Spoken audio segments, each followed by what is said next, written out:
ایک گھنا جنگل تھا اور اس میں رہتا تھا ایک تگڑا سا دھاڑتا ہوا شیر۔ روز شکار کرتا اور سب جانوروں کی تو جان ہی نکل جاتی، لیکن ایک مرغا تھا، چھوٹا سا، ہلکا پھلکا، لیکن دماغ میں کمپیوٹر لگا ہوا تھا۔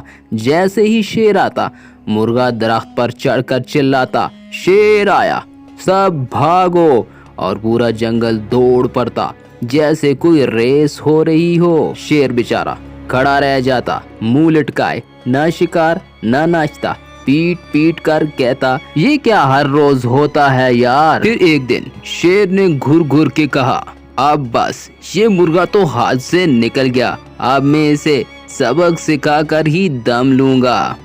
اگلی صبح شیر چھپ کے بیٹھ گیا اسی درخت کے نیچے جہاں مرغا ہمیشہ صبح کا شو شروع کرتا تھا۔ شیر نے نرمی سے کہا مرغ بھائی، آج آپ خاموش کیوں ہیں؟ سب خیریت؟ مرغا اکڑ کے بولا بس اللہ کا ذکر کر رہا تھا، اس لیے ہمیشہ بچ جاتا ہوں۔ شیر نے آنکھ دبا کے کہا اگر تم اللہ کا نام لینا چھوڑ دو تو میں تمہیں اپنا VIP دوست بنا لوں گا، کیا خیال ہے؟ مرغا ہنس کے بولا ہا ہا ہا، جس زبان نے اللہ کو بھلایا وہ زبان تو چینی کا چمچ بھی نہیں چلا سکتی۔ اور مرغا جگمگانے لگا جیسے اس کے گرد لائٹنگ ہو رہی ہو۔ شیر نے زور سے چھلانگ لگائی لیکن مرغا فر فر کر کے اڑ گیا۔ شیر دھڑم سے زمین پر گرا، دھول ہی دھول۔